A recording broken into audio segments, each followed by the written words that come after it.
नमस्कार, AB star news देख रहे हैं आप और मैं हूं आपके साथ सोहन सिंह। अपनी इस खास पेशकश में आज हम बात करेंगे कोरोना की, और कोरोना पर बात होनी भी बेहद जरूरी है क्योंकि कोरोना के मामले जिस तेजी के साथ में बढ़ रहे हैं उसने केवल भारत ही नहीं बल्कि पूरी दुनिया को सकते में डाल दिया है। भारत में भी कोरोना इस तरह से रफ्तार पकड़ रहा है कि अब मामले बेकाबू होते हुए नजर आ रहे हैं। 58,000 मामले एक दिन में अब सामने आए हैं। जो मामले 9,000 से नीचे आने शुरू हो गए थे, जैसे ही नए साल की शुरुआत हुई वैसे ही कोरोना के मामले एक बार फिर से रफ्तार पकड़ते हुए नजर आ रहे हैं। ऐसे में चिंताएं बढ़नी लाजमी है। सरकार अपने स्तर पर काम कर रही है, राज्य सरकारें भी काम कर रही हैं, लेकिन जनता को जागरूक होना पड़ेगा। चलिए सबसे पहले आपको बड़ी खबर के जरिए वो बड़े बड़े अपडेट्स दे देते हैं जो कोरोना से जुड़े हुए सामने आ रहे हैं। तो कोरोना के 58,097 नए मामले सामने आए हैं। पिछले 24 घंटों में 534 कोरोना मरीजों की मौत भी हुई है। ये चिंता की बात है। इसके अलावा एक दिन में 56% मामले बढ़ गए हैं। बीते एक दिन में 15,389 मरीज ठीक भी हुए हैं और देश में जो एक्टिव केस हैं जो 90,000 से नीचे आ चुके थे वो अब 2,14,000 हो चुके हैं। देश में 147 करोड़ से ज्यादा लोगों को वैक्सीन भी लग चुकी है। अगर महाराष्ट्र की बात करें तो 18,466 नए मामले सामने आए हैं। इसके अलावा दिल्ली में 5,481 नए मामले सामने आए हैं। बंगाल में भी 9,073 मामले जो हैं वो नए सामने आए हैं। कर्नाटक में 2,479 नए मामले सामने आए हैं। केरल की बात करें तो केरल में 3,640 नए मामले सामने आए हैं। और जिस तरह से ये मामले सामने आ रहे हैं, चिंताएं बढ़नी लाजमी है। ओमिक्रॉन की बात करें तो 2,000 से ज्यादा मामले ओमिक्रॉन के हो चुके हैं। इसके अलावा जब मामले बढ़ रहे हैं तो राज्य सरकारें भी पूरी तरह से अलर्ट नजर आ रही हैं। कोरोना के बढ़ते मामलों को लेकर राज्य सरकारें अलर्ट हो गई हैं। मुंबई में अगर रोजाना 20,000 से ज्यादा मामले आते हैं तो लॉकडाउन लगाया जाएगा। मेयर का यह बयान सामने आया है। कई राज्यों में पहले से ही नाइट कर्फ्यू लागू कर दिया गया है। दिल्ली में वीकेंड कर्फ्यू का ऐलान कर दिया गया है, यानी कि शनिवार और रविवार को कर्फ्यू रहेगा। यूपी में 14 जनवरी तक 10वीं तक के सभी स्कूल बंद कर दिए गए हैं। यूपी में 6 जनवरी से रात 10 बजे से सुबह 6 बजे तक नाइट कर्फ्यू रहेगा, यानी कि 2 घंटे के लिए नाइट कर्फ्यू बढ़ाया गया है। महाराष्ट्र में खुली या बंद जगहों पर 50 से ज्यादा लोग नहीं जुट सकेंगे। पुणे में 8वीं तक के स्कूल 30 जनवरी तक बंद कर दिए गए हैं। तो पाबंदियों का वो दौर वापस आने लगा है। हरियाणा में भी सभी स्कूल, कॉलेज और शिक्षण संस्थान बंद कर दिए गए हैं। गुरुग्राम, फरीदाबाद, अंबाला, पंचकुला और सोनीपत में कड़ी पाबंदियां हरियाणा में देखने को मिल रही हैं। इन 5 जिलों में सिनेमा हॉल, स्विमिंग पूल और मनोरंजन पार्क भी बंद कर दिए गए हैं। पश्चिम बंगाल में भी सभी स्कूल, कॉलेज बंद कर दिए गए हैं। तो अब आप खुद ब खुद अंदाजा लगा सकते हैं कि किस तरह से पाबंदियों का वो दौर लौटने लगा है। शिक्षण संस्थान बंद होने शुरू हो चुके हैं। जिम, स्पा, सिनेमा हॉल, यहां पर भी पाबंदियों का सिलसिला शुरू हो चुका है। और अब जिस तरह से पाबंदियां लग रही हैं, अब ऐसे में लोगों के मन में एक सवाल जरूर उठ रहा है कि कहीं लॉकडाउन तो दोबारा नहीं लगने जा रहा है, क्योंकि जिस तरह से मामले बढ़ रहे हैं सवाल उठना लाजमी भी है। सवाल कई सारे लोगों के मन में उठ रहे हैं। इन सवालों का जवाब तलाशने की कोशिश करेंगे। इसके अलावा ग्राउंड जीरो पर हमारे जो संवाददाता हैं वो हमसे जुड़ेंगे और बताएंगे कि अलग अलग जगहों पर किस तरह की स्थिति है। कोरोना से बचने को लेकर के लोग कितने जागरूक नजर आ रहे हैं। इसके अलावा सरकारें किस तरह से कदम उठाती हुई नजर आ रही हैं। इसी पर ज्यादा बातचीत के हमारे साथ जुड़ रहे हैं हमारे एग्जीक्यूटिव एडिटर दिवाकर विक्रम सिंह जी। बहुत बहुत स्वागत सर आपका।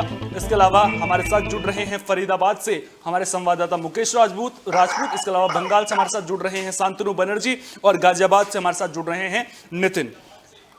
सबसे पहले दिवाकर विक्रम सिंह जी, आपका मैं रुख करूंगा। दिवाकर सर, ये मैं आपसे जानना चाहूंगा कि जिस तरह से ओमिक्रॉन ज्यादा संक्रामक बताया जा रहा है, डेल्टा से 3 गुना ज्यादा संक्रामक इससे बताया जा रहा है, जिस तरह से मामले अब सामने आ रहे हैं, 58,000 के करीब अगर मामले सामने आ रहे हैं, 58,000 से ज्यादा मामले सामने आ रहे हैं, तो चिंताएं बढ़नी लाजमी है। पाबंदियों का सिलसिला शुरू कर दिया गया है। हमने बताया कि किस तरह से कौन से राज्य एहतियात बरत रहे हैं। दिल्ली में भी वीकेंड कर्फ्यू का ऐलान कर दिया गया है। क्या लॉकडाउन की तरफ बढ़ने का इशारा है ये, या फिर वीकेंड कर्फ्यू, या फिर जो भी एहतियात बढ़ते जा रहे हैं इससे कोरोना कंट्रोल होता हुआ नजर आ रहा है आपको? सर, आपने जो देशव्यापी आंकड़े दिए हैं वो पूरी तरह से पुख्ता हैं। लॉकडाउन पर बात करने से पहले हम एक जानकारी आपके सामने रखना चाहते हैं, और हम एक दो विशेषज्ञों से बातचीत करने के बाद ये बात आपसे कर रहे हैं। ये तीसरी लहर की बेहद सख्त शुरुआत है। पहली बात तो ये है, ये तीसरी लहर है, ये हमें मानना होगा। लेकिन हम सिर्फ अभी 58,000 पर ही पहुंचे हैं। एक्टिव केस 2 लाख से ज्यादा आपने जानकारी दी। बिल्कुल। आप इस बात से एकदम इत्तेफाक रखिए कि जिस तरह से हमारा टीकाकरण का कार्यक्रम हुआ है, अगर ये ना होता तो आज ये केस 5 गुने ज्यादा होते। बिल्कुल, ये मैं विशेषज्ञों की बताई हुई बात बता रहा हूँ, इसलिए लहर ये तीसरी है। पहले तो ये स्पष्ट हो जाए, डेली स्टार न्यूज के माध्यम से हम लोग स्पष्ट समझे कि ये तीसरी लहर है। अब 2 बात इसमें सही है कि एक तो होता है कोरोना के हमने 2 फेजेस देखे, ये तीसरा ओमिक्रॉन है। 2 फेजेस के साथ इस ओमिक्रॉन का क्या वो रिलेशन है, ये अभी तक कोई स्पष्ट नहीं कर पा रहा है, क्योंकि लोग ये बता रहे हैं कि दिल्ली में जो मामले पाए जा रहे हैं 100 में से 84, और आज तो जो है वो 90% तक बात कही जा रही है, वो ओमिक्रॉन के हैं।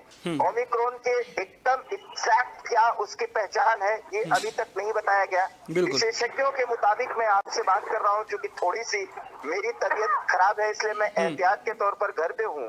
तो चूंकि मेरा भी भाई डॉक्टर है, स्पेशलिस्ट है, तो उसने हमसे एक ही चीज पूछा कि क्यों आपको कोई मिचली तो नहीं आ रही है, मतलब वॉमिटिंग की कोई शिकायत तो नहीं है, ज्यादा शरीर में सिहरन तो नहीं है।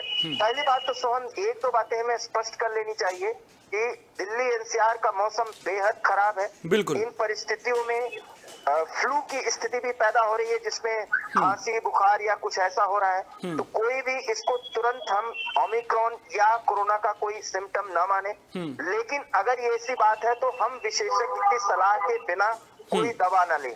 हम लोग चूंकि एक गंभीर पत्रकारिता करते हैं, इसलिए हमारा आपका फर्ज बनता है कि हम इस बात को बताएं, और जब चिकित्सक बोले तभी हम वही टेस्ट कराएं। अनर्गल टेस्ट भी कराना उचित नहीं है, ये मैं चिकित्सक के सलाह से आपको जानकारी दे रहा हूं। अब रही बात, आपने कहा कि वीकेंड लॉकडाउन के बाद क्या पूरी तरह से लॉकडाउन की स्थिति बनेगी। सोहन, मुझे ऐसा लगता है कि जिस तरीके से टीकाकरण का कार्यक्रम तेजी से बढ़ाया जा रहा है, उधर चुनावों को देखते हुए इलेक्शन कमीशन जिस तरह से सख्त हुआ है, मुझे ऐसा लगता है कि आने वाले 7 दिनों में बहुत ज्यादा तेजी से टीकाकरण का कोई कार्यक्रम और उसको इंटेंसिव किया जाएगा, और ये तेजी से बढ़ेगा।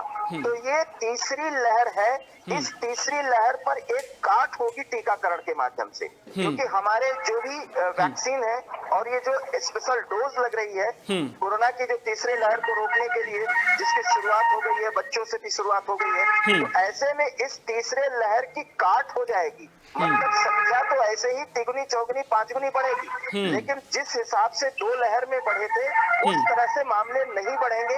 ये हम एक विशेषज्ञ की बताए हुए बात को कह रहे हैं, लेकिन अगर इस हिसाब से मामले बढ़े तो फिर स्थिति ज्यादा खराब हो सकती है।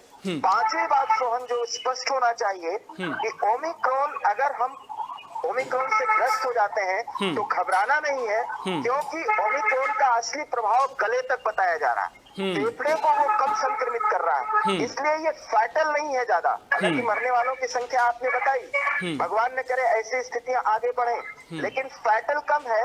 ऐसे में अगर हम बचाव करें और अपने आप को एहतियात के तौर पर क्वारंटीन करें या अलग रखें, सोशल डिस्टेंसिंग का पालन करें, और बिना किसी स्पेशलिस्ट डॉक्टर की सलाह के कोई दवा न लें, और वो सलाह दे तो दवा लें, निश्चित रूप से हम इस तीसरी लहर बिल्कुल कहीं ना कहीं एहतियात बरतनी बेहद जरूरी है। और जिस तरह से हमारे एग्जीक्यूटिव एडिटर दिवाकर जी ने भी बताया कि किस तरह से आप अपना बचाव कर सकते हैं, खुद से कोई दवाई ना लें, डॉक्टर की सलाह सबसे ज्यादा अहम हो जाती है। हमारे संवाददाता भी 3 अलग अलग जगहों से हमारे साथ बने हुए हैं। सबसे पहले मैं गाजियाबाद से नितिन का रुख करूंगा।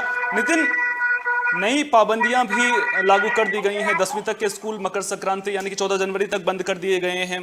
क्या कोरोना कंट्रोल में इससे होता हुआ नजर आ रहा है, और क्या लोगों के मन में किस तरह की बातें वहां पर सामने आ रही हैं? क्योंकि एक तरफ चुनाव का माहौल है और दूसरी तरफ एक और अपडेट मैं अपने दर्शकों की जानकारी के लिए दे दूं कि कांग्रेस पार्टी ने अपने आगे के कार्यक्रम जो है यूपी में रद्द कर दिए हैं। वहीं मुख्यमंत्री योगी आदित्यनाथ को भी कल नोएडा आना था, लेकिन उन्होंने भी वो दौरा अपना रद्द कर दिया है। तो क्या रैलियां जिस तरह से यूपी में हो रही हैं उनका कितना असर पड़ रहा है, और लोगों के बीच में किस तरह का माहौल देखने को मिल रहा है वहां पर, और जो नई पाबंदियां हैं वो कितनी कारगर हो रही हैं, और क्या लोग मान रहे हैं उन पाबंदियों को? बिल्कुल सोहन जी, जिस तरीके से जो कोरोना के मामले लगातार बढ़ रहे हैं, क्योंकि नया वेरिएंट है कोमो, जो वेरिएंट आया है नया, उसको लेकर कहीं ना कहीं जो जिस तरीके से जो कोरोना के मामले हैं लगातार कहीं ना कहीं बढ़ रहे हैं। इस तरीके से जो सरकार है वो लगातार लोगों को चेतावनी दे रही है, क्योंकि जिस तरीके से सबसे बड़ा जो कदम उत्तर प्रदेश में उठाया गया है, जो बच्चों को जिस तरीके से पूरा कोरोना का जो लगातार जो मामले बढ़ रहे हैं उसको देखते हुए जो की सरकार है उसने कहीं ना कहीं जो नाइट कर्फ्यू उसमें भी बढ़ोतरी कर दी है, 2 घंटे की लगभग बढ़ोतरी की गई है। और जो बढ़ोतरी हुई है वो रात में 10 बजे से लेकर सुबह 6 बजे तक का कर दिया गया है। तो सबसे बड़ी बात यह कि जिस तरीके से उत्तर प्रदेश में जो स्कूल है उनको भी कहीं ना कहीं 14 जनवरी तक के लिए बंद कर दिया गया है, क्योंकि सबसे बड़ी राहत की बात है कि जो बच्चे हैं कहीं ना कहीं उनको जो 15 साल से 18 साल तक के बच्चे हैं, जो 10वीं से 12वीं क्लास के स्टूडेंट हैं, उनको कहीं ना कहीं जो कोरोना की वैक्सीन है उसको दिए जाने का जो आश्वासन दिया गया है। जो बच्चे लगातार कोविड का जो टीका लगवा रहे हैं, तो कहीं ना कहीं एक बड़ी बात है, क्योंकि उससे जो तीसरी लहर है तो कहीं ना कहीं लोगों का मन में काफी डर है, क्योंकि जिस तरीके से पेरेंट्स हैं जिनके बच्चे स्कूल पहुंच रहे हैं उनको कहीं ना कहीं जो मन में डर है उससे लेकर कहीं ना कहीं राहत मिल रही है। तो जो कोरोना की तीसरी लहर है, जिस तरीके से दिल्ली एनसीआर में लगातार जो मरीजों की संख्या बढ़ रही है, जो कोरोना की जो जिस तरीके से लगातार पैर पसार रहा है, जो उसका जो नया वेरिएंट आया वो भी लगातार कहीं ना कहीं अपने पैर पसारते नजर आ रहा है। तो उसको देखते हुए जो सरकार है वो लगातार लोगों को सचेत कर रही है। तो लगातार जिस तरीके से दिल्ली में लॉकडाउन लगा दिया गया है, तो उसको देखते हुए उत्तर प्रदेश में भी काफी अलर्ट रहने के लिए लोगों से कहा जा रहा है। तो जिस तरीके से जो कोरोना के मामले हैं वो कहीं ना कहीं तेजी से बढ़ोतरी होती नजर आ रही है। कहीं ना कहीं कोरोना के मामले लगातार बढ़ रहे हैं, और यूपी की अगर बात करें तो पिछले 24 घंटों की अगर बात करें तो 900 से ऊपर मामले सामने आए हैं वहां पर, और कहीं ना कहीं एहतियात बरतनी ऐसे में बेहद ज्यादा जरूरी हो जाती है। फरीदाबाद से मुकेश राजपूत हमारे साथ में जुड़े हुए हैं। मुकेश, फरीदाबाद उन जिलों में से एक है, उन 5 जिलों में से एक है जहां पर पाबंदियां जो हैं वो और जिलों से ज्यादा कड़ी लगाई गई हैं। आखिर फरीदाबाद में क्या स्थिति है? क्या वहां पर प्रशासनिक जो कार्यशैली है उसमें किसी तरह की गड़बड़ी है जो कोरोना के मामले इस तेजी से बढ़ रहे हैं, और क्या पाबंदियों को लोग मानते हुए नजर आ रही हैं, और क्या इन पाबंदियों से काम चल जाएगा फरीदाबाद में? देखिए सोहन, बिल्कुल जिस तरीके से फरीदाबाद या गुरुग्राम की बात करें तो ये 5 जिले एक ऐसे हैं जिनमें बहुत ज्यादा कोरोना के मामले अचानक बढ़ते हुए नजर आए, जिसको देखते हुए हरियाणा सरकार ने जो है नियम लागू किए हैं। जो मिनी लॉकडाउन है वो कहीं ना कहीं इन जिलों में लगाया जाएगा। सबसे पहले जो है नाइट कर्फ्यू किया गया था, उसके बाद अब मिनी लॉकडाउन कहीं ना कहीं यहाँ पर जो लगाने की बात सरकार के द्वारा की जा रही है और लगाया भी गया है। और हालांकि जिस तरीके से हम देख रहे हैं कि लगातार लोग कहीं ना कहीं काफी लापरवाह है, क्योंकि पूरी तरीके से ये जो कोरोना के लगातार जो मामले बढ़ रहे हैं, फरीदाबाद में पिछले 24 घंटे में 140 नए कोरोना पॉजिटिव मामले सामने आए हैं। वहीं गुरुग्राम की बात करें तो 400 से ऊपर जो है मामले कोरोना पॉजिटिव के हैं। तो कहीं ना कहीं ये जो आंकड़ा है वो कहीं ना कहीं देखिए बहुत ज्यादा भयभीत करने वाला है, क्योंकि लगातार लोग जो लापरवाही कर रहे हैं वही नतीजा है कि लगातार ये मामले बढ़ रहे हैं। और कहीं ना कहीं जो सरकार जो एहतियात बरतने के लिए जो लोगों से अपील कर रही है, लगातार सरकार भी लगातार लोगों से कह रही है कि सोशल डिस्टेंस और फेस मास्क का इस्तेमाल करें, भीड़ भाड़ वाले इलाकों से ना जो आपको पहुंचे। तो इस तरीके से जो एहतियात बरतने के लिए गवर्नमेंट द्वारा जो लगातार लोगों से अपील की जा रही है, तो लोग जो है, क्योंकि मैं यहाँ पर एक चीज बताना चाहूंगा, जो नियम बनाए गए हैं गवर्नमेंट की ओर से वो सुबह 5 बजे से लेकर के और शाम 5 बजे तक तमाम जो बाजार हैं वो खुल सकते हैं, और उसके बाद ये शाम को 5 बजे से और सुबह 5 बजे तक बंद रहने। ऐसे में जो दोपहर का जो समय है वहाँ पर लोग जो है बाजारों में भीड़ भाड़ वाले इलाकों में काफी जो है तादाद में पहुंच रहे हैं और मास्क का इस्तेमाल नहीं कर रहे, नहीं सोशल डिस्टेंस का। तो यही वजह है लगातार जो है ये मामला कहीं ना कहीं जो है बिगड़ता हुआ नजर आ रहा है। अगर हालात इसी कदर बने रहे तो ये स्थिति और ज्यादा भयंकर हो सकती है और ज्यादा खतरनाक हो सकती है। हालांकि सरकार की ओर से लगातार वैक्सीनेशन की जो प्रक्रिया है, क्योंकि इस बार ये कहा जा रहा है सोहन कि जो छोटे बच्चे हैं या उनमें ये कहीं ना कहीं ज्यादा देखने को मिल सकता है। तो उसको लेकर के जो 18 से 15 साल के बीच के उम्र के जो बच्चे हैं उनके वैक्सीनेशन को बहुत तेजी से यहाँ पर किया जा रहा है। आज जो है जिला प्रशासन की ओर से आदेश के बाद जो है सभी स्कूलों में, सरकारी हो या प्राइवेट हो, सभी स्कूलों में 15 से और 18 साल के बीच के जो छात्र है छात्रा है सबको वैक्सीनेशन लगाने की जो प्रक्रिया है उसकी शुरुआत हो चुकी है। और जल्द ही इस आंकड़े को जो है फरीदाबाद कर लेगा, परंतु जब तक लोग नहीं समझेंगे तब तक तो हम नहीं आ सकते। बिल्कुल, कहीं ना कहीं लोगों को समझना होगा, लोगों को इस महामारी की गंभीरता को इसलिए समझना होगा क्योंकि ये जो महामारी है वो कब घातक रूप अख्तियार कर ले। ओमिक्रॉन की मैं बात कर रहा हूँ, ओमिक्रॉन वेरिएंट की, अभी इतना घातक नजर नहीं आ रहा है, लेकिन कहीं आगे अगर घातक हो गया तो फिर जो कोरोना की दूसरी लहर के दौरान मार्च और अप्रैल के महीने में हमने देखा था वो तस्वीरें सामने ना आए, उसके लिए तैयारियां पुख्ता होना बेहद जरूरी है। शांतनु बनर्जी बंगाल से हमारे साथ में बने हुए हैं। शांतनु, हमने देखा है कि अक्सर केंद्र सरकार के साथ में ममता बनर्जी की बनती नहीं है, चाहे बात वैक्सीनेशन की हो, उस दौरान भी ममता बनर्जी ने वैक्सीनेशन को लेकर के ये सवाल उठाए थे कि पश्चिम बंगाल को कम वैक्सीन दी जा रही है। अभी स्थिति किस तरह की है? क्या राज्य और केंद्र सरकार में वो सामंजस्य नजर आ रहा है और क्या उस सामंजस्य का फायदा लोगों को मिल रहा है? बंगाल की अगर बात करें तो वहां पर कोरोना के मामले लगातार बढ़ रहे हैं, आउट ऑफ कंट्रोल कोरोना नजर आ रहा है, सरकार क्या कुछ एहतियात बरत रही है, जानकारी दीजिए। आपने जो कहा है सोम जी वो तो बिल्कुल सही बात है, लेकिन सबसे बड़े सवाल जो आपने बोला है कि फिलहाल हमने देखा है कि पिछले हफ्ते जहाँ पे कोरोना 400 के आसपास मतलब पॉजिटिव केस था, लेकिन अचानक एक हफ्ते के अंदर वो कोरोना मतलब पॉजिटिव 9000 पार हो चुका है। मतलब पूरा बंगाल पे कोरोना का ब्लास्टिंग शुरू हो गया। लेकिन इसके बीच सबसे बड़े सवाल और आम जनता का भी जो बड़े सवाल जो सामने आ रहा है, डबल वैक्सीन जिसका हो गया, मतलब डबल वैक्सीन होने के बाद भी कोरोना पॉजिटिव आया, क्योंकि तृणमूल से लेकर मतलब बीजेपी तृणमूल का सभी बड़े से बड़े नेता मंत्री लोगों से लेकर बाबुल सुप्रियो का तीसरी बार कोरोना पॉजिटिव आ गया। ये सबसे बड़ी बात है, क्योंकि आप देखिएगा बाबुल सुप्रियो का खुद उसका जो मम्मी है वो कोरोना में मारा गया था, लेकिन उसके बाद भी बाबुल सुप्रियो ने खुद ट्वीट किया और बाबुल सुप्रियो ने ऐसे कहा जो बूस्टर डोज के बारे में केंद्रीय सरकार बार बार मतलब बोल रहे हैं, लेकिन बूस्टर डोज अगर उसको खरीदना करना पड़ेगा तो करीब 61,000 रुपया लेकर मतलब बूस्टर डोज को लेना पड़ेगा, ये बाबुल सुप्रियो ने ट्वीट किया।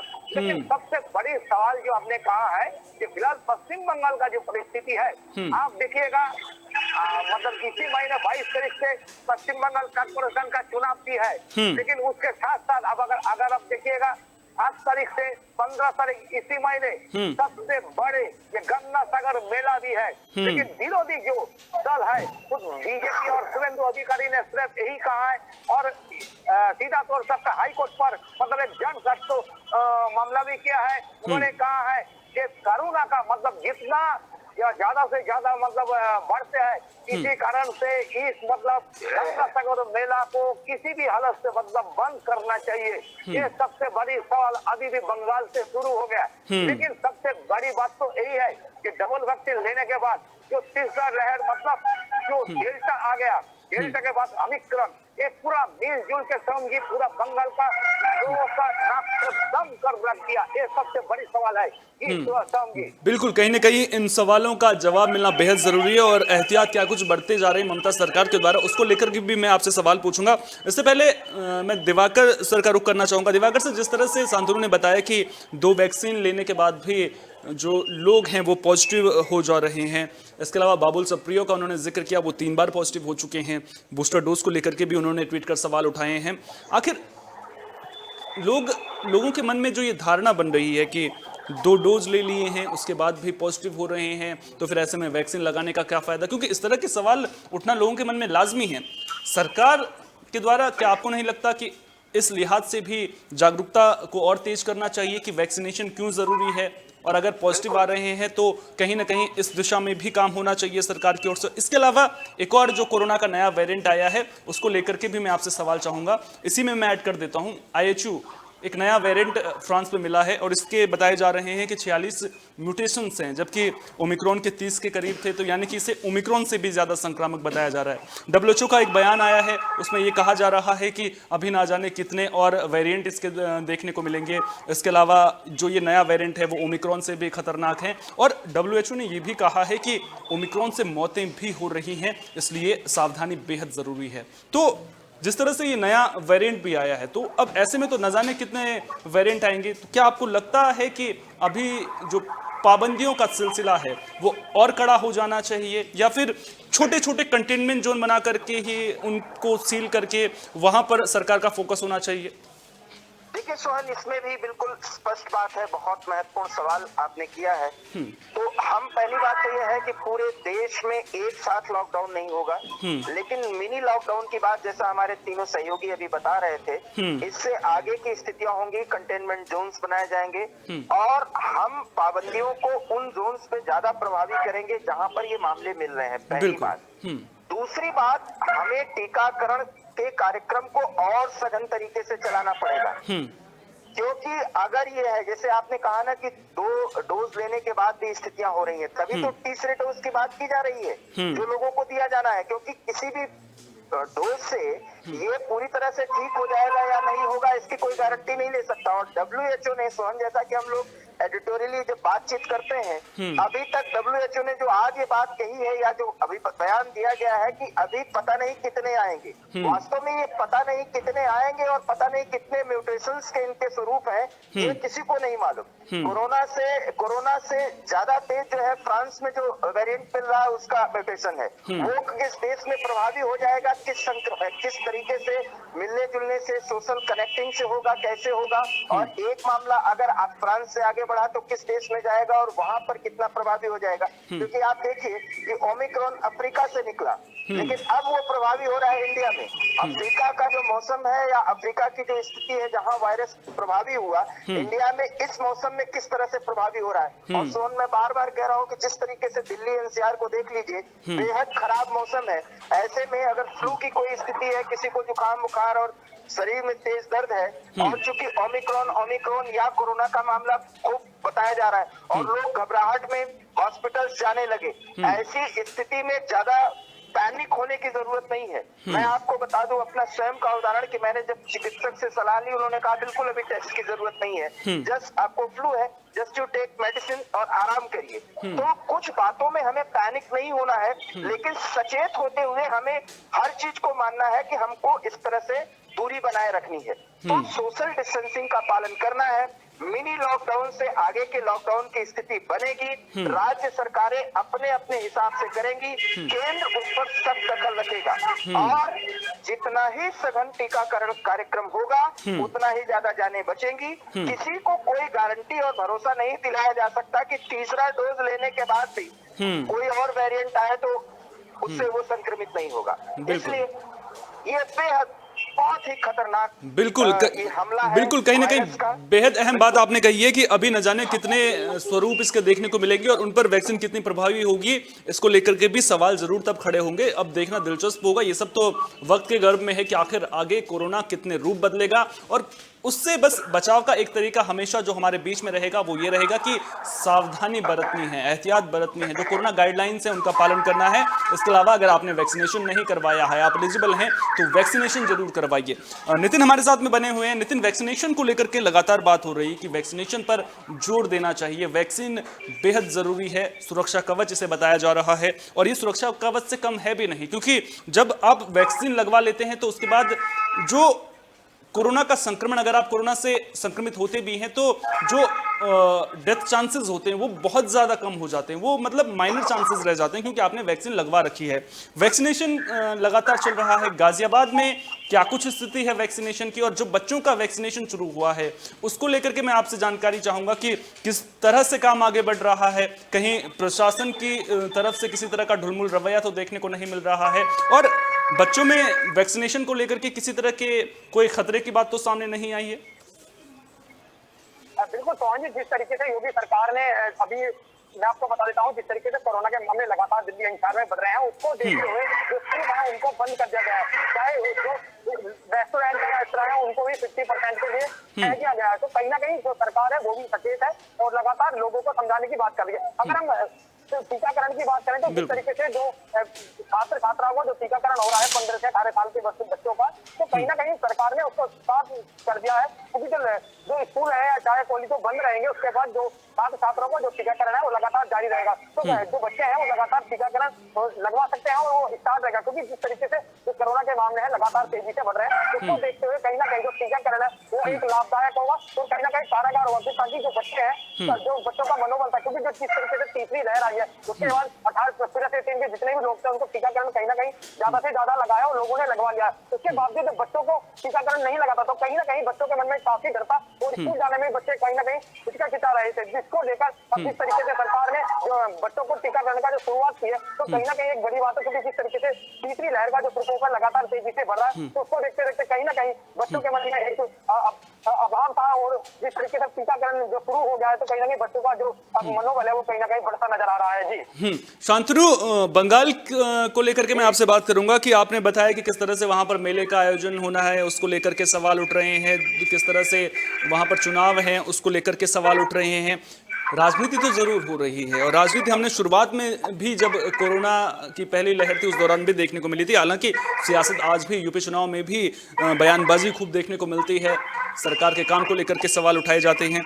लेकिन अगर मैं बंगाल की बात करूं, सबसे पहले तो मैं बाबुल सुप्रियो को लेकर के आपसे अपडेट चाहूंगा कि उनकी स्थिति कैसी है, क्या उनमें जो सिम्टम्स हैं वो माइल्ड सिम्टम्स हैं या कहीं कोई गंभीर कोई बात तो नहीं है। इसके अलावा चलिए राजनीति को अगर साइड में रख दें तो ममता सरकार किस तरह से काम कर रही है, क्योंकि सरकार के उठाए कदमों पर सबकी नजरें रहेंगी इस वक्त। जब कोरोना काल के दौरान रैलियां चल रही थी बंगाल में उसके बाद भी सवाल उठे थे, तो इस वक्त कहीं ना कहीं ममता सरकार पर सवाल उठेंगे अगर कोरोना बेकाबू हो रहा है तो। जी देखिए, सबसे बड़ी बात तो है ममता दीदी ने जो मतलब एक बड़े से बड़े कदम उठाया था, फैसला लिया था कि बिहार में सरकार को लेकर जो प्रोग्राम हर क्षेत्र पर जो उन्होंने खुद मतलब हर साल उन्होंने जो बनाते हैं किसी प्रोग्राम के अंदर मतलब द्वार में वैक्सीन का प्रोग्राम उन्होंने खुद लिया था। लेकिन फिलहाल कोरोना का इतना मतलब लहर ज्यादा से ज्यादा बढ़ना शुरू हो गया, फिलहाल द्वार में बंद हो गया। और साथ साथ ये भी आपको बोले कि खुद ममता दीदी और तृणमूल सरकार ये बंगाल सरकार से जो मतलब निर्णय लिया था ये 7 तारीख से गंगा सागर में करीब 5 लाख के ऊपर जो लोग गंगा सागर मेला पे आते हैं गंगा में नहाने के लिए, उस प्रोग्राम में फिलहाल ममता दीदी से लेकर बंगाल के स्वास्थ्य दफ्तर ने जो फैसला लिया है सभी का मतलब चेकिंग होगा, सभी का डबल वैक्सीन हुआ है कि नहीं हुआ, अगर नहीं होगा तो उसको वैक्सीन भी कराना पड़ेगा, उसके बाद सैनिटाइजर मास्क सब कुछ मतलब बंगाल की सरकार की ओर से मतलब अरेंज करेगा। इसको लेकर मतलब ममता सरकार ने सब फैसला लिया था। लेकिन इसके साथ साथ आगे अगर देखिएगा तो खुद बंगाल का जो विरोधी दल नेता खुद सुवेंदु अधिकारी से लेकर मतलब एक हाईकोर्ट पर जनस्वास्थ्य मामला किया है और जनस्वास्थ्य मामला में सीधा से उन्होंने यही कहा है कि बंगाल पे कोरोना का जैसे मतलब बढ़ते जा रहा है, इसी कारण से किसी भी हालत से मतलब गंगा सागर मेला को मतलब बंद कर देना, ये तो मतलब सरकार की ओर से मतलब भारी से भारी कार्रवाई उठाना चाहिए। गंगा सागर मेला कैसे होगा और इसके लिए मतलब बड़ी से बड़ी सवाल किया है, लेकिन अभी भी फिलहाल जो मतलब कोई खुलासा हुआ नहीं और हाई कोर्ट की ओर से अभी भी मतलब कुछ बोले भी नहीं कि करीब 5 लाख के आसपास जो लोगों जो मतलब इंडिया सिर्फ नहीं है, पूरा देश का सिर्फ नहीं है, बाहर गाँव से मतलब भारी से भारी नेपाल से भूटान से कई भी इलाका से भारी से भारी मात्रा से लोगों ने आते हैं, लेकिन इस गंगा सागर मेला को मतलब कैसे संभालेगा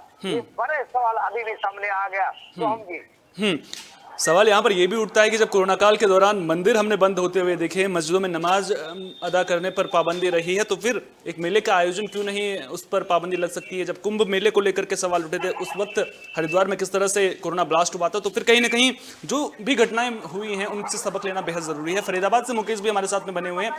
मुकेश, अगर फरीदाबाद उन 5 जिलों में शामिल है जहां पर कड़ी पाबंदियां लगाई गई, इसका साफ मतलब है कि वहां पर कोरोना के मामले तेजी से बढ़ रहे हैं।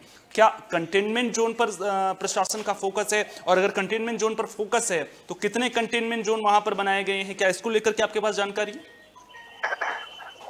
देखिए बिल्कुल सोहन, क्योंकि जिस तरीके से फरीदाबाद, गुरुग्राम और लगभग 5 जो जिले हैं, 5 जिलों में लगातार ये मामले कहीं ना कहीं बढ़ रहे हैं और ऐसे जिलों में ये सख्ती कहीं ना कहीं बेहद ज्यादा जरूरी है। और सख्ती के साथ साथ कंटेनमेंट जोन बात करें तो इस तरीके से कंटेनमेंट जोन बनाने की जो बात है वो पहले ही प्रशासन की ओर से तैयारी कर दी गई थी और आज जो लिस्ट आई है वो कंटेनमेंट जोन उसमें घोषित कर दिए हैं। लगभग जो है 15 से 16 जो है कंटेनमेंट जोन जो है फरीदाबाद में बनाए गए हैं, जिनमें 70 के एरिया भी शामिल है। तो कहीं ना कहीं जो गांव के जो क्षेत्र है वो भी कहीं ना कहीं उसमें शामिल है।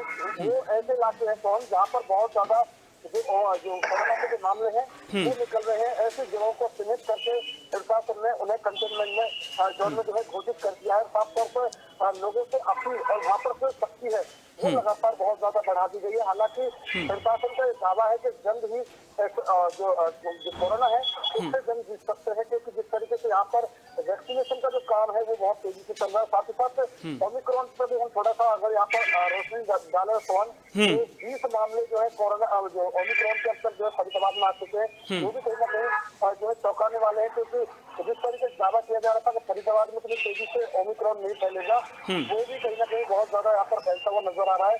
इसको लेकर जो प्रशासन है वो लगातार कोशिश कर रहा है, क्योंकि पहले दिन जब वैक्सीनेशन शुरू की गई थी तो इस दिन भी जो है लगभग 4000 जो युवाओं को जो है वैक्सीन लगाई गई, और लगातार ये जो आंकड़ा है वो कहीं ना कहीं बढ़ता जा रहा है। जो है स्टार्टिंग वाले दिन 4000 है, और तो जो बीते दिन की बात करें तो लगभग 6000 से ऊपर जो है युवाओं को जो है वैक्सीन लगाई गई। जो 15 से 18 साल के जो बच्चे हैं उनको वैक्सीन लगाई गई। तो कहीं ना कहीं प्रशासन का दावा है, प्रशासन की कोशिश है कि जल्द ही जल्द जिस तरीके से कोरोना के पहले वेव को या दूसरी वेव को जो उन्होंने जो है टक्कर दी थी, उसी प्रकार तीसरी वेव को भी कहीं ना कहीं हराने की कोशिश में लोग उनका सहयोग करें, और वो पूरी तरीके से कामयाब भी होने का ये दावा कहीं ना कहीं स्वास्थ्य विभाग की ओर से किया जा रहा है। बिल्कुल, कहने का वैक्सीनेशन बेहद जरूरी भी है। दिवाकर जी हमारे साथ में लगातार बने हुए। दिवाकर जी, जिस तरह से यूपी में चुनाव है, हमने कल तस्वीरें बरेली की देखी थी, कांग्रेस ने महिला मैराथन का आयोजन किया था, वहां पर किस तरह से भीड़ जुटी थी और उसके बाद वहां पर भगदड़ भी मची थी, कुछ छात्राएं चोटिल भी वहां पर हुई थी। कांग्रेस उससे सबक ले रही है। कांग्रेस ने यूपी में अपने आगे की रैलियां और आयोजन जो है वो रद्द कर दिए हैं, यानी कि कांग्रेस की तरफ से नहीं किए जाएंगे। मुख्यमंत्री योगी आदित्यनाथ ने भी कल नोएडा उन्होंने आना था, उस दौरे को उन्होंने रद्द कर दिया है।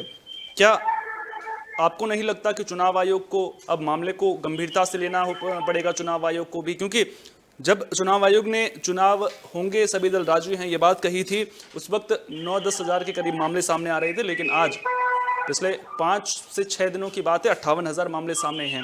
तो क्या आपको नहीं लगता कि जिस तरह से यूपी में चुनाव है, इसको लेकर के एक बार फिर से पुनर्विचार करने की जरूरत चुनाव आयोग को है?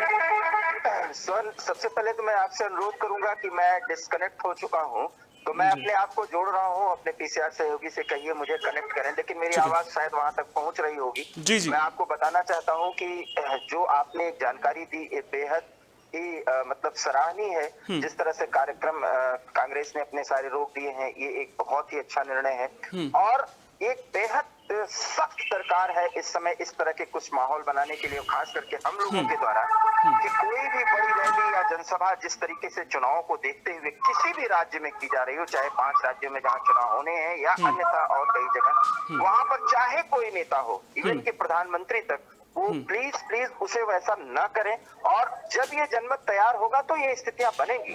विपक्ष में रहते हुए कांग्रेस ने जिस तरह से ये फैसला किया उसको सराहना करनी चाहिए। योगी आदित्यनाथ ने अपने कार्यक्रमों को इस तरीके से उसको कसने की कोशिश की है, उसको लगाम कसने की कोशिश की है, ये बेहद सख्त कदम है। 56,000 मामले बढ़ गए सोहन, अभी इसको 4 गुना और आगे बढ़ना ही बढ़ना है, जैसा कि मैंने पहले ही बताया है। उन स्थितियों में हम टीकाकरण पर ज्यादा जोर दें, और हर जैसा कि आपने इलेक्शन कमीशन का जिक्र किया, इलेक्शन कमीशन की तरफ से बहुत पहले ही कहा जा चुका है कि वो सख्त कदम उठाएगा, और उस सख्त कदम में चूंकि ओमिक्रॉन है, और ओमिक्रॉन के बाद एक नया वेरिएंट जो फ्रांस से निकला है उसका पता चल रहा है, म्यूटेशंस के बारे में कुछ भी क्लियर नहीं है, तो सिर्फ हमारे पास ये है कि हमारा जो इंफ्रास्ट्रक्चर है वो टीकाकरण है, और कोई इस स्थिति में जाता है तो हम हॉस्पिटल पहुंचाएं और उनका इलाज करें। ये स्थिति बने ही ना, इसलिए जो लोकतंत्र का ये पर्व है उसको बहुत ही डिजिटलाइज करने की जरूरत है। सिर्फ और सिर्फ अब ये माहौल बनाने की जरूरत है, और इसको बताने के लिए, समझाने के लिए। ठीक है, तो कुल मिलाकर जो फोकस है वो इस बात पर रहना चाहिए कि वैक्सीनेशन जिनका नहीं हुआ है वो वैक्सीन जरूर लगवा ले। कोरोना से डरने की जरूरत नहीं है, घबराने की जरूरत नहीं। बहुत बहुत शुक्रिया दिवाकर जी, आप हमारे साथ जुड़े, आपने इतनी अहम जानकारी हमारे साथ में साझा की। इसके अलावा बहुत बहुत शुक्रिया नितिन, शांतनु और मुकेश, आपने तीनों राज्यों से आप हमारे साथ में जुड़े और तीनों राज्यों में किस तरह की स्थिति है, इसके अलावा वहां पर किस तरह की तैयारियां चल रही हैं सरकार के द्वारा, किस तरह से वहां पर पाबंदियां लगाई गई हैं और क्या कुछ एहतियात के लिए कदम उठाए जा रहे हैं, उसको लेकर के हमें जानकारी दी। तो कोरोना को लेकर सजग होने की बेहद ज्यादा जरूरत है, क्योंकि कोरोना का खतरा लगातार बढ़ रहा है, और जिस तेजी से मामले बढ़ रहे हैं उसके बाद जिस तरह से हमारे एग्जीक्यूटिव एडिटर दिवाकर विक्रम सिंह जी ने बताया कि अभी 4 गुना और मामले बढ़ जाएंगे अगर एहतियात नहीं बढ़ती, सावधानी नहीं बढ़ती। तो ऐसे में एहतियात किसे बरतनी है? एहतियात आप लोगों को बरतनी है, एहतियात हम सबको बरतनी है। करना ज़्यादा कुछ नहीं है, बस छोटी छोटी बातों का ध्यान रखना है। सबसे पहले तो अगर आप एलिजिबल हैं और आपने वैक्सीनेशन नहीं करवाया है तो सबसे पहले जाकर अपना वैक्सीनेशन करवाइए। इसके अलावा समय समय पर हाथ धोते रहिए, हाथों को सैनिटाइज कीजिए। अगर आप घर से बाहर निकल रहे हैं, सबसे पहले तो अगर बहुत ज़्यादा ज़रूरी है तभी घर से बाहर निकलिए, और अगर आप घर से बाहर निकल रहे हैं तो आपके चेहरे पर मास्क लगा हो ये सुनिश्चित कर लीजिए। इसके अलावा भीड़ भाड़ वाली जगहों पर जाने से बचें और सोशल डिस्टेंसिंग के फॉर्मूले को अपने जीवन में अख्तियार कीजिए। इन छोटी छोटी बातों के जरिए आप कोरोना के खिलाफ इस जंग में सच्चे सिपाही बन सकते हैं। डरने की जरूरत तो है, लेकिन घबराने की बिल्कुल भी जरूरत नहीं है। जरूरत है तो बस एहतियात बरतने की। अपना बहुत बहुत ख्याल रखिए और देश और दुनिया की तमाम अहम खबरों के लिए देखते रहिए एबी स्टार न्यूज़, क्योंकि यहाँ पर खबरों का सिलसिला कभी नहीं थमता।